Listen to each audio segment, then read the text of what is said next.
queridas irmãs, queridos amigos. Começamos mais um programa O Espírito da Letra, analisando a obra de André Luiz, escrita através do médium Francisco Cândido Xavier. Hoje estamos começando o capítulo 4 do livro Evolução em Dois Mundos.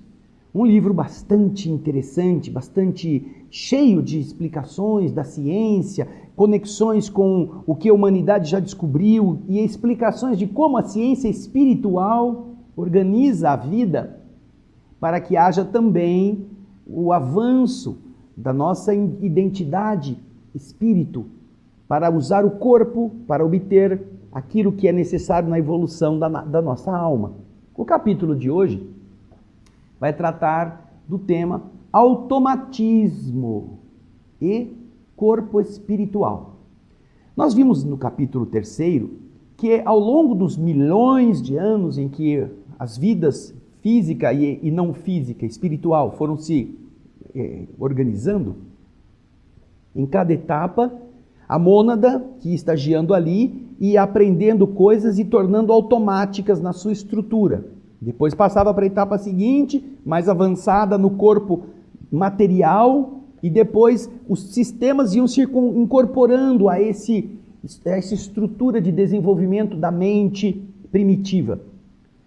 Agora, nós vamos voltar ao automatismo, ou seja, a automatização, aquilo que acontece sem você pensar. Você respira sem pensar, seu coração pulsa sem pensar, seu estômago digere sem você pensar.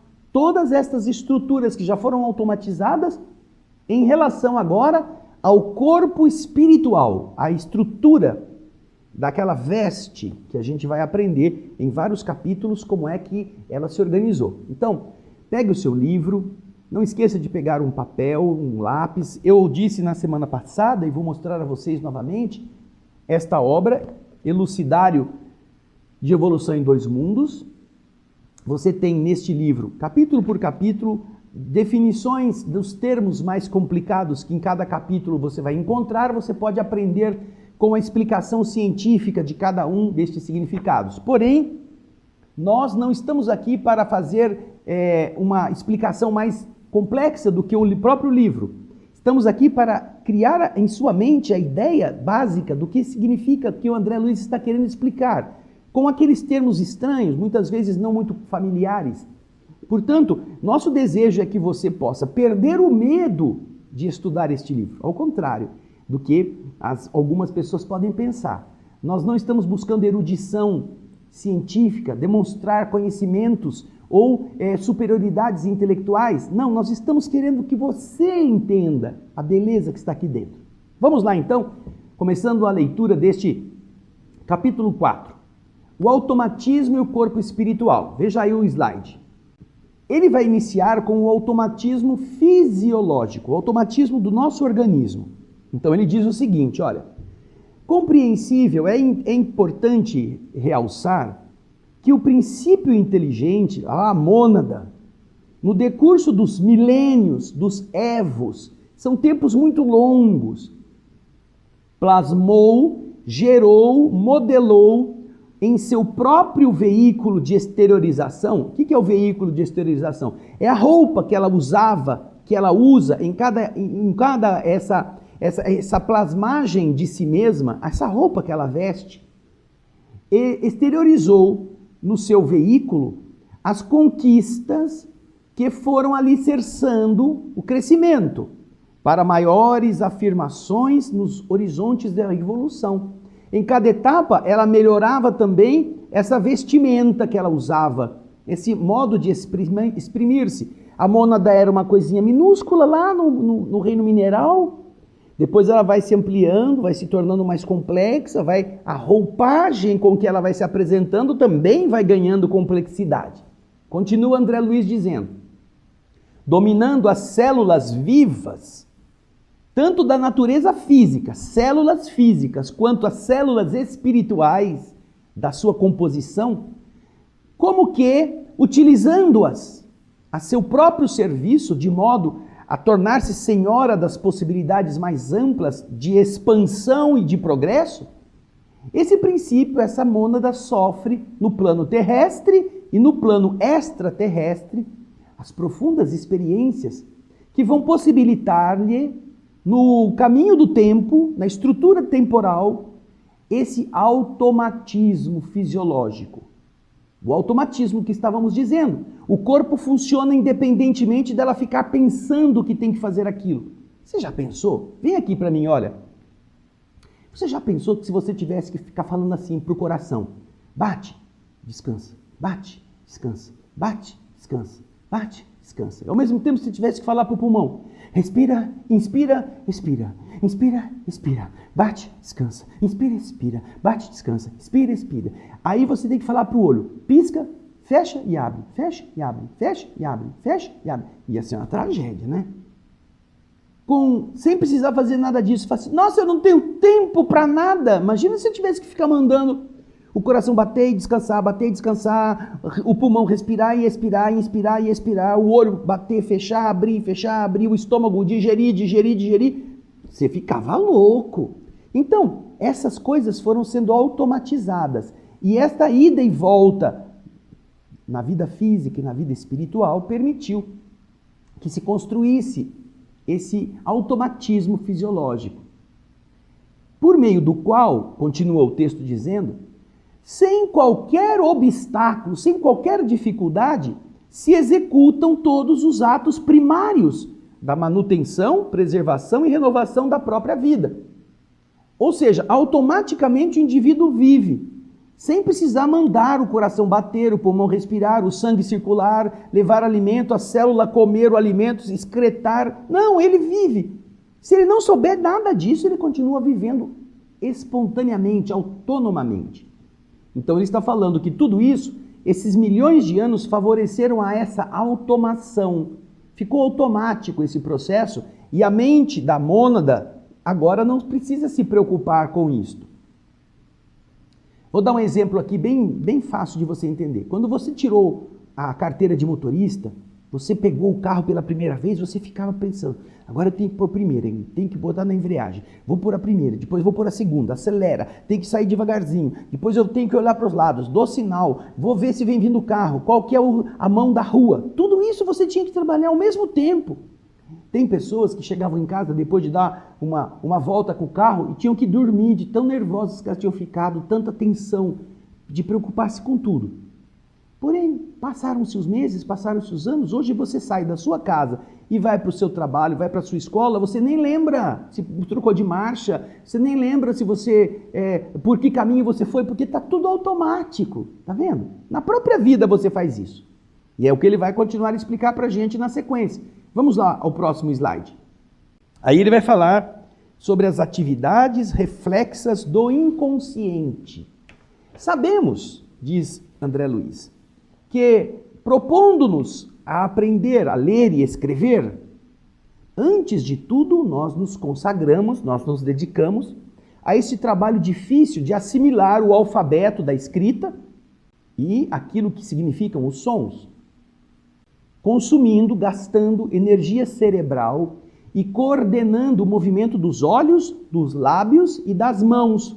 Você precisa coordenar esses movimentos para que tudo dê certo, quando você vai se alfabetizar, para aprender a ler e escrever. Em múltiplas fases de atenção e trabalho, de maneira a que você consiga vencer essas nossas próprias inibições, essas dificuldades naturais do começo, para que depois de você vencer esse conjugar de ações mental, labial e motora, você consiga ler e escrever mecanicamente, sem qualquer esforço, a não ser aquele natural que você vai ler para absorver, ou que você vai escrever para se comunicar, ou que você vai colocar no papel o seu pensamento lido ou escrito.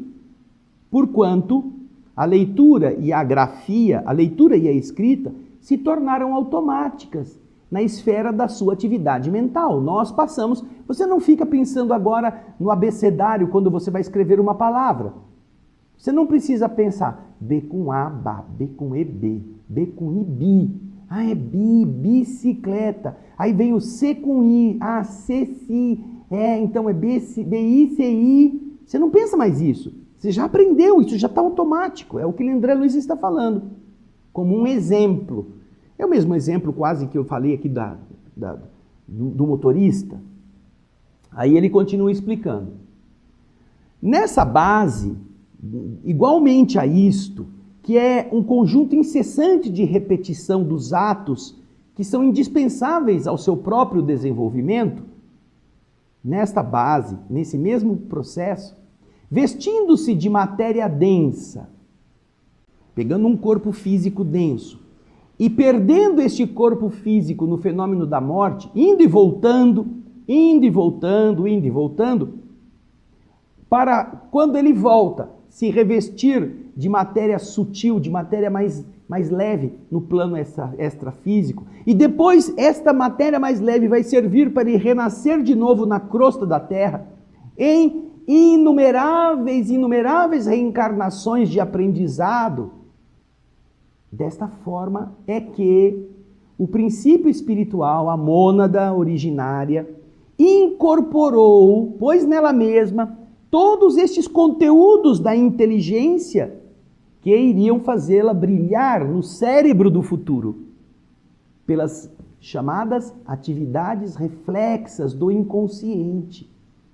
Então, você vai perceber que essas questões são importantes que você não se esqueça. A mônada precisa vestir-se de matéria para nascer aqui nos diversos graus de evolução.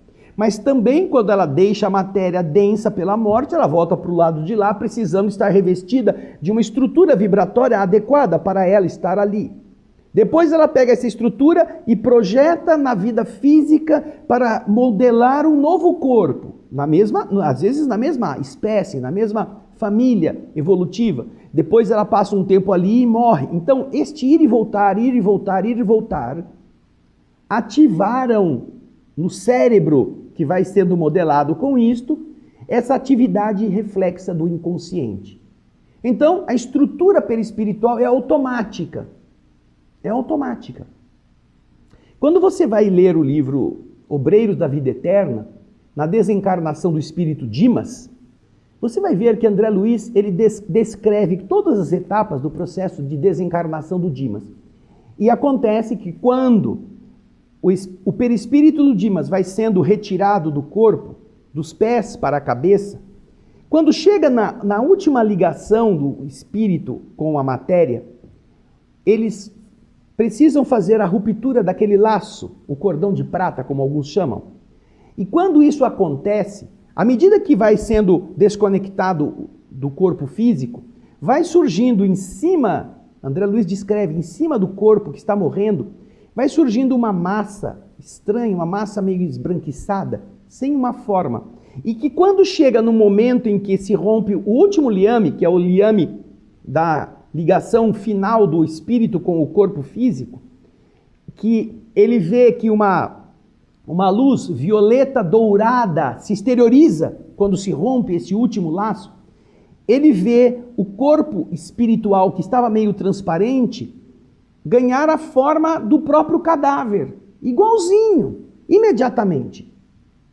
Então você vê que o automatismo do perispírito já está construído nos alicerces da mente, ao longo de tantas e tantas idas e vindas do espírito.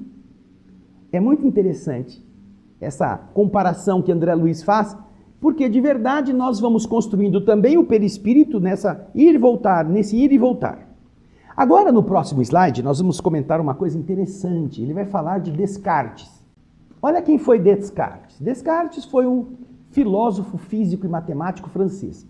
Durante a Idade Moderna, era também conhecido pelo seu nome latino Renatus Cartesius.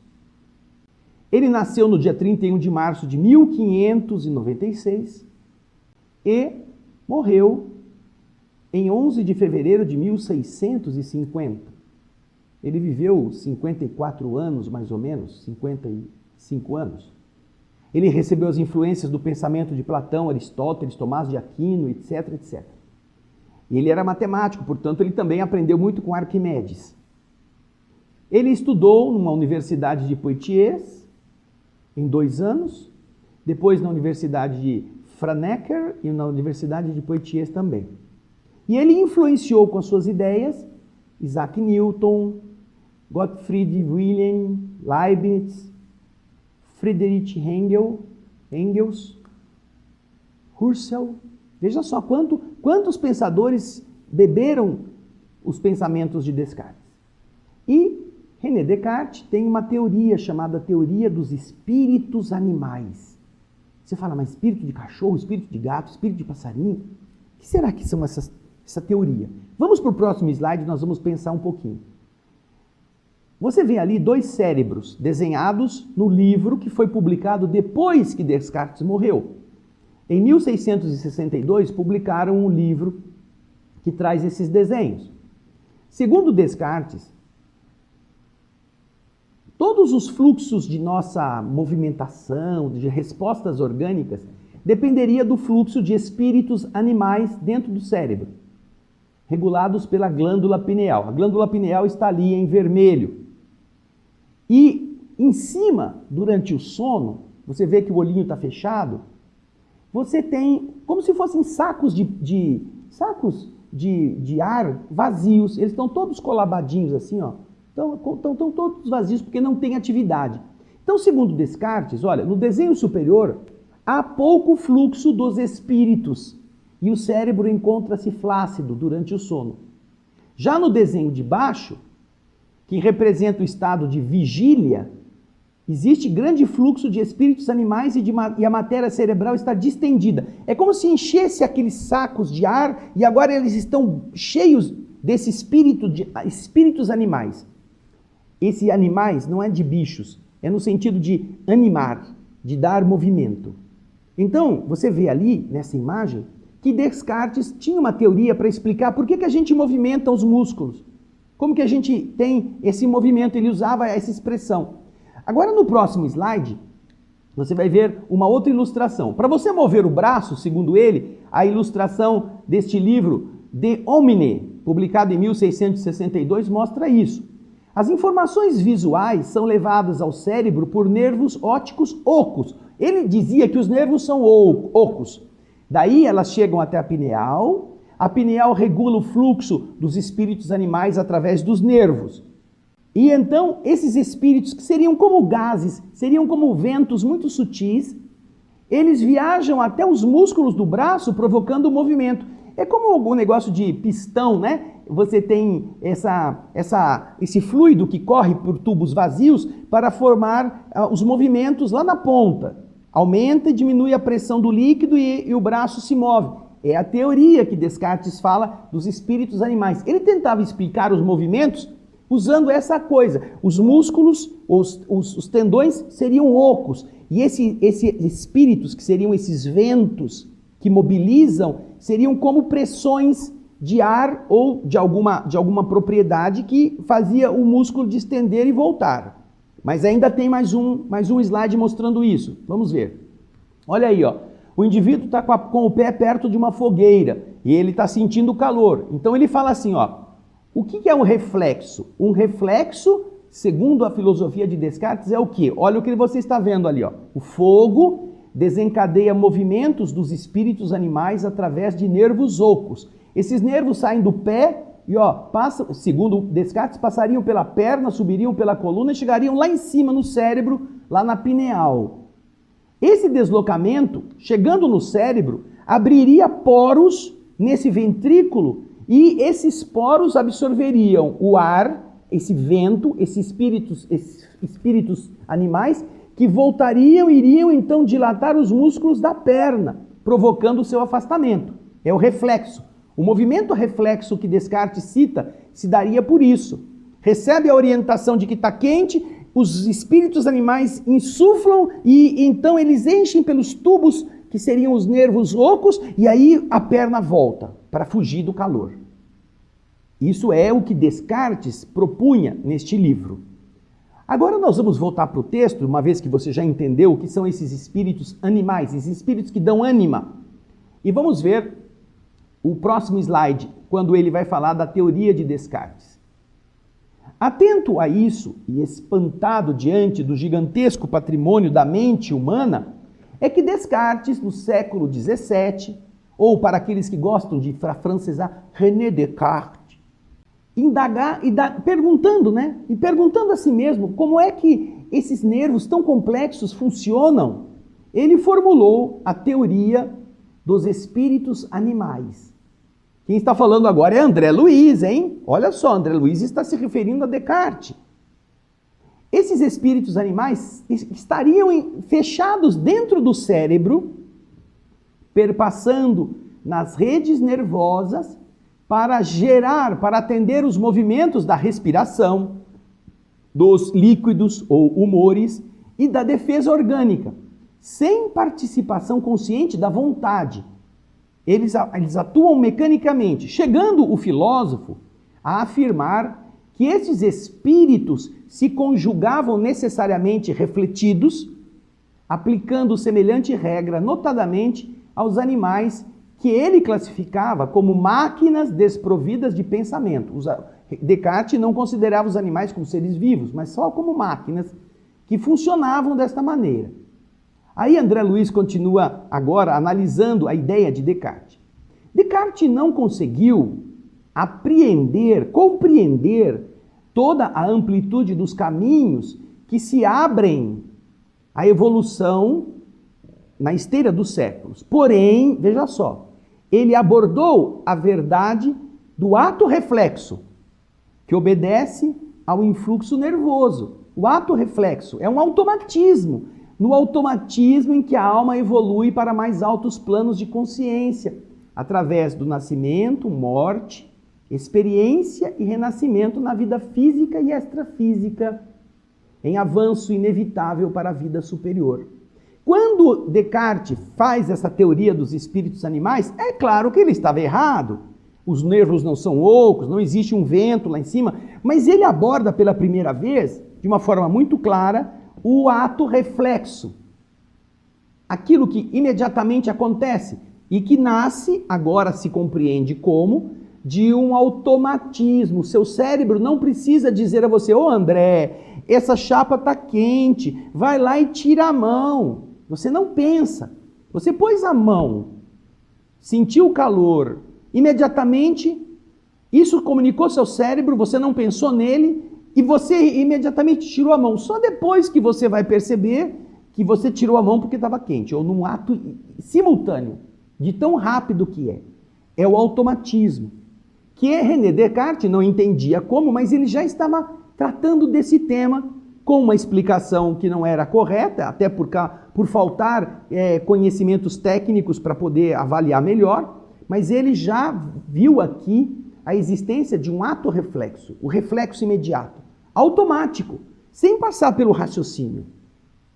Agora, então, depois que nós entendemos o que ele quis dizer sobre os espíritos animais, não pense que dentro do cérebro tinha uma lagartixa, tinha uma centopeia, que são os animais que iam... Não.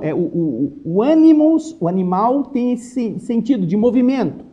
São espíritos que, na verdade, são fluidos, né? Fluidos de movimento. Seriam, talvez, bem traduzidos dessa forma. Agora, vamos ver André Luiz explicando o automatismo e a herança. Diz André Luiz: assim como na coletividade humana, o indivíduo trabalha para a comunidade a que ele pertence e dá a ela o produto das próprias aquisições, ou seja, o indivíduo estuda, descobre uma máquina e ele então fornece essa máquina uma bomba d'água e ele faz essa bomba d'água funcionar para tirar a água do poço e todo mundo da comunidade se beneficia disso. Então, da mesma forma que o homem, na coletividade humana, ele trabalha para essa coletividade a que lhe pertence e entrega a ela o produto das próprias aquisições e, ao contrário, a sociedade, aquela comunidade, trabalha em favor do indivíduo que a compõe, protegendo-lhe a existência. Veja só, é uma troca. O indivíduo estudou, mas ele foi estudar na escola para ele desenvolver a capacidade de pensar e chegar na bomba d'água. Então a coletividade forneceu a ele condições de segurança, condições de estudo, para ele poder se desenvolver. Há uma troca.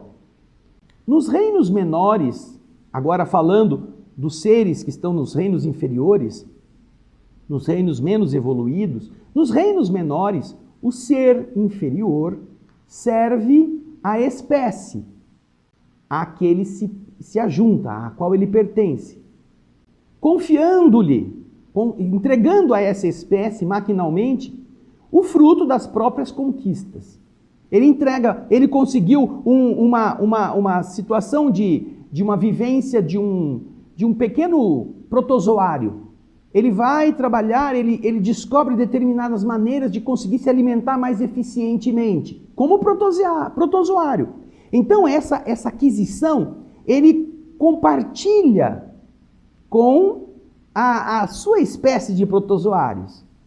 Ele, então, confia a essa espécie o fruto das próprias conquistas. E essa espécie, a espécie onde ele está, trabalha em benefício dele, amparando-o com todos os valores por ela assimilados. Olha só. Não é só aquele protozoário, mas tem muitos protozoários que estão fazendo a mesma coisa. E então todos eles fornecem a espécie e essa espécie compartilha com todos os valores que todos assimilaram. Olha que interessante. Para que todos eles possam ir crescendo com as suas experiências. Puxa, que bacana. Então ele não está sozinho, ele compartilha com a espécie devolve para ele o que outros também desenvolveram. A fim de que, continua o texto, a fim de que a subida, a ascensão da vida não fique interrompida, não sofra qualquer solução de continuidade. Todos então cooperam para que todos possam progredir. Aí André Luiz diz, se no círculo humano a inteligência é seguida pela razão e a razão pela responsabilidade, nas linhas da civilização, sob os signos da cultura, então, nas nossas estruturas civilizadas, chamando de cultura todo esse processo, a inteligência segue a razão e a razão segue, o indivíduo leva para a responsabilidade.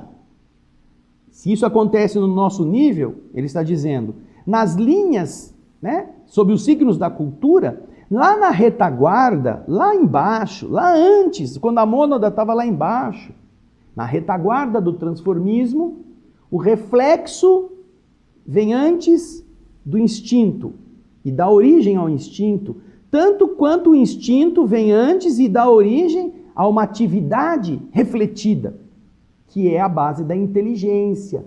Lá nos depósitos do conhecimento adquirido, pela relembrança, recapitulação e pela transmissão incessante, nos milhares de milênios em que o princípio espiritual, a mônada, atravessa lentamente os círculos elementares da natureza, como um vaso, olha que expressão bonita, como um vaso vivo, de forma em forma, até configurar-se no indivíduo humano, em trânsito para a maturação sublimada no campo angélico. Ele vai continuar evoluindo para os anjos, mas até chegar a isso ele vai recolhendo as informações. Então veja só que interessante, ele usa essa expressão, um vaso vivo. O vaso, você imagina um vaso de água cristalina, pura.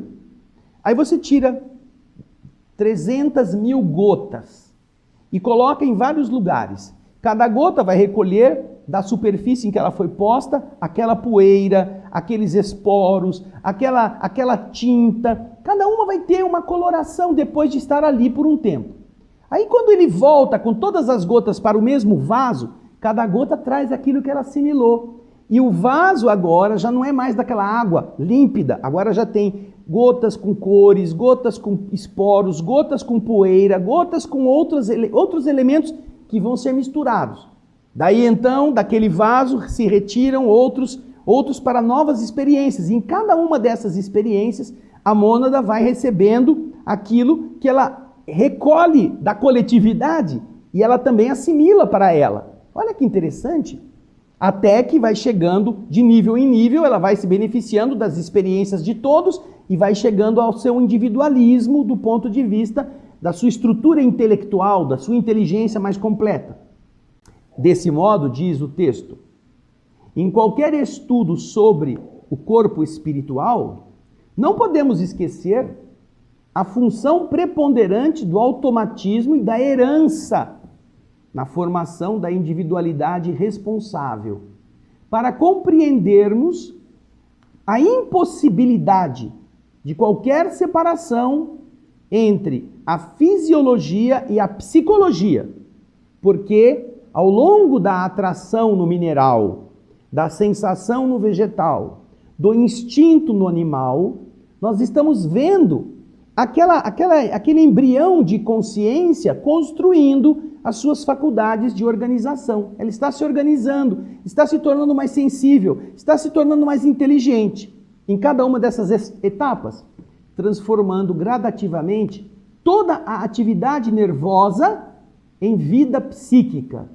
Então, toda a atividade nervosa vai se transformando em vida psíquica. Começa a ter as sensações que não são físicas mais, são emocionais. E isso é decorrência dessa evolução de tempos em tempos. E agora ele vai falar da evolução e dos princípios cosmocinéticos. Veja que termo estranho, né? Cosmocinético. O que é cosmocinético? É a movimentação dos astros, a movimentação dos corpos celestes. Esses princípios que mantêm os corpos em movimento. Aí ele continua, veja o texto aí. Os dias da criação, assinalados nos livros de Moisés, aqueles 7 dias, lembra? Que a Bíblia fala no Gênesis. Esses dias da criação não são 7 vezes 24 horas. Eles são épocas imensas no tempo e no espaço. Porque o corpo espiritual, que é o modelador do corpo físico, e o corpo físico, que representa o corpo espiritual, eles constituem a obra de séculos numerosos. Não foi num estalo de dedo. Obra pacientemente elaborada nas 2 esferas diferentes da vida, a se retomarem no berço e no túmulo com a orientação dos instrutores divinos que supervisionam a evolução terrestre. Com essa explicação, nós não estamos procurando, diz André, de modo algum, explicar a gênese do Espírito. Não queremos que com essa explicação a gente chegue a dizer como é que Deus criou o Espírito. Porque isto, por enquanto, implicaria uma arrogante e pretensiosa definição do próprio Deus. Quem que é Deus? Nós não queremos dizer isto. Nós estamos aqui nos propondo simplesmente realçar que a lei da evolução prevalece para todos os seres do universo, tanto quanto os princípios que movimentam os corpos celestes, os princípios cosmocinéticos, que determinam o equilíbrio dos astros, são, na origem, os mesmos princípios que regulam a vida orgânica, na estrutura e movimento dos átomos. Átomo é aquilo que gira em torno do núcleo, da mesma forma que os planetas giram em torno das estrelas. Então são os mesmos princípios. O veículo do espírito, quando ele fala veículo do espírito, é a roupa, aquilo que o espírito usa para andar depois que o corpo físico morre. O veículo do espírito, além do sepulcro, além da cova, lá no plano espiritual, ou quando ele volta ao berço, reconstituído pelas células físicas do útero da sua mãe, que vai lhe dar um novo corpo, esse veículo, essa roupa, é a soma de experiências infinitamente repetidas, avançando devagarzinho da obscuridade para a luz. Nele, neste corpo, neste veículo físico espiritual, nós situamos a individualidade espiritual, que se vale daquelas vidas menores para ir se afirmando, das vidas menores que lhe prestam serviço, dela recolhendo preciosa cooperação para crescerem por sua vez, conforme os indiscutíveis objetivos do progresso. Então, nas bases do crescimento do seu ser através dos evos, dos milhões de anos, o espírito foi adquirindo esse automatismo para modelar o seu veículo do perispírito. Essa coisa que chamamos de perispírito foi construída também ao longo dos milênios por nós e está sendo construída ao longo dos milênios por cada ser que ainda está nos ambientes anteriores da vida. Estão nessas faixas iniciais do progresso. Estão sendo gerados essas mônadas que estão em evolução, como o seu cachorro, o papagaio, como a minhoca, como os outros artrópodos. Todos eles estão em processos também de melhoria. Agora, encaminhando-nos para o final, nós temos a gênese dos órgãos do corpo físico e espiritual, psicossomáticos. Como que esses órgãos foram gerados? Porque o corpo espiritual tem órgãos, imagina isto, que interessante. Todos os órgãos do corpo espiritual e que geram modelos para o corpo físico foram construídos com lentidão, atendendo-se à necessidade do campo mental em seu condicionamento e sua exteriorização no meio terrestre. É assim que, veja só que interessante isso, hein?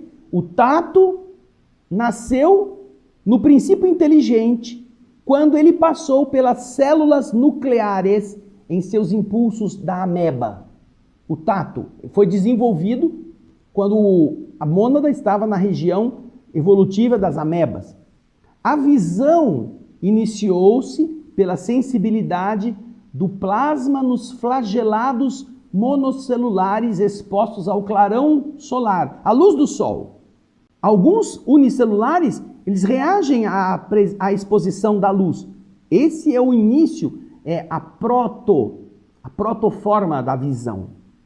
Que o olfato, o cheiro, o nosso olfato, começou nos animais aquáticos de expressão mais simples, por excitações do ambiente em que eles evoluíam.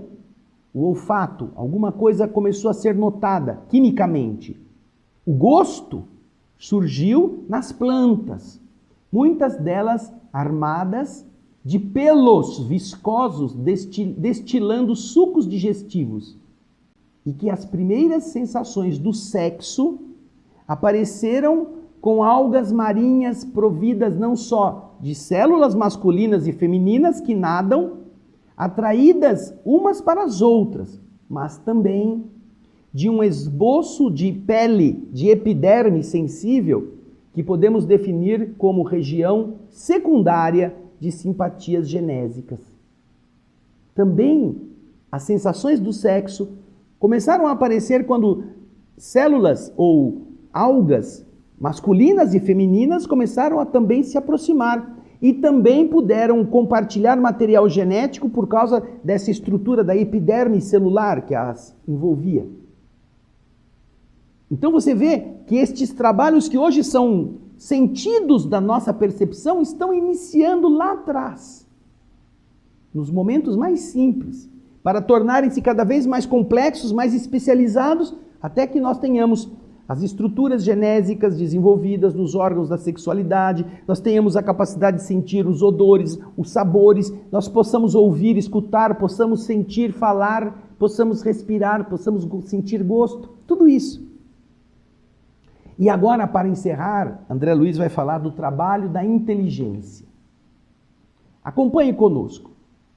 Examinando, portanto, o fenômeno da reflexão sistemática, constante, como um sistema, gerando o automatismo que assinala a inteligência de todas as ações espontâneas do corpo espiritual, o corpo espiritual tem isto.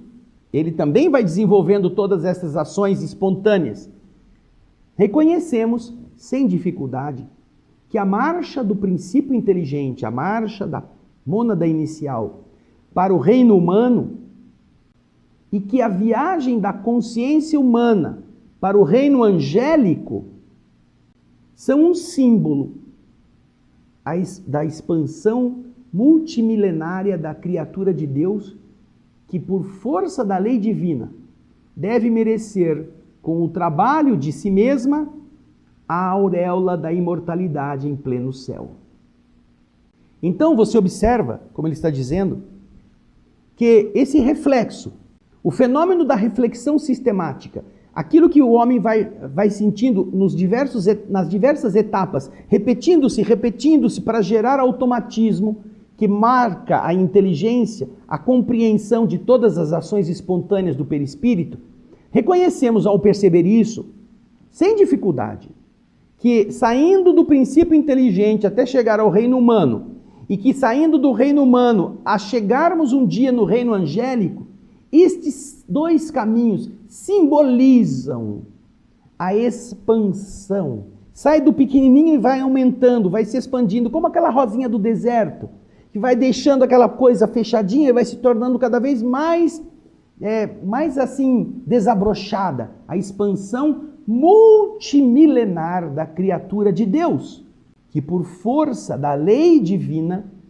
ela mesma vai produzir, ela deve merecer pelo seu próprio trabalho a auréola da imortalidade em pleno céu.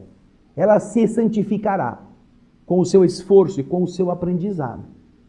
Então, com isto, nós podemos entender como o perispírito também foi sendo modelado à medida em que as protoformas mais simples iam se sucedendo, também o perispírito ia se melhorando e depois comunicava essa melhora para os próximos passos, as próximas etapas. E não se esqueça de uma coisa, ele fala aqui que o perispírito produziu órgãos, ele tem órgãos no plano espiritual. Há órgãos? Pensa bem, quando você sonhou com alguém que já tinha morrido, essa pessoa tinha olho? Tinha olho, o olho piscava. Quando ela falava, ela tinha boca que abria e fechava? Ela tinha língua? Ao falar com você, você via isto? Poxa, se ela tem olho, se ela tem língua, se ela tem boca, se tinha dente lá dentro, de onde? Por que ela precisa? Não, podia ser um fantasma, um lençol flutuando. Não, o perispírito não é isso. O perispírito que vai servir de molde para os nossos órgãos, ele precisa ter estes órgãos em alguma estrutura da sua complexidade. Estes órgãos vão servir para modelar os órgãos do corpo físico. Não quer dizer que sejam idênticos do ponto de vista funcional. Porém, também no perispírito, nós precisamos plasmar estruturas que possam depois comunicar aos órgãos da matéria densa a sua forma de ser. Não apenas vindo das multiplicações genéticas de pai e mãe. Porque algumas pessoas, quando vão fazer o seu corpo, o corpo nasce defeituoso, apesar dos pais serem perfeitos. Por que nasceu defeituoso? Porque o modelo estava defeituoso por algum problema do espírito, do perispírito defeituoso. Aí você entende por que nós também estamos evoluindo na área do perispírito da mesma forma que o corpo foi evoluindo na área da matéria densa. Bem, isto é o que André Luiz nos explica neste capítulo. A evolução, o automatismo, a herança no perispírito desses mesmos projetos divinos, para que nós estejamos a cada dia melhorando quem nós somos. Portanto, você hoje, apesar de estar encarnado, você tem a obrigação de melhorar o seu perispírito. Isso pode ser feito. Você pode melhorar o seu perispírito se você modifica a sua mente, você modifica seu pensamento, você modifica a sua preocupação em se tornar um espírito mais elevado. Isso modifica o seu perispírito. E vai modificar o seu corpo futuro quando numa próxima encarnação você voltar à Terra. Mas tem tanta coisa, gente. Na próxima semana a gente vai para o capítulo 5º, o capítulo que vai nos explicar também sobre o corpo espiritual, vai nos explicar as células. Células e corpo espiritual. Que ligação existe entre eles? Vamos esperar. Mas vai lendo, não fica esperando eu ler não, vai lendo você, vai pondo suas interrogações, suas dúvidas. No nosso próximo programa a gente vai abordar o capítulo 5º. Muito obrigado pela sua audiência, um grande abraço, esperamos que você esteja se sentindo estimulado a ir pesquisar mais, a ir estudar com mais profundidade, mas que você esteja entendendo todo esse conjunto de ensinamentos que nascem do mais simples para chegar ao complexo de hoje e que vai sair do complexo de hoje para se tornar o anjo de amanhã. Esse é o projeto de Deus para você. Não esquece disso. Obrigado pela sua audiência, até o nosso próximo Espírito da Letra e muita paz.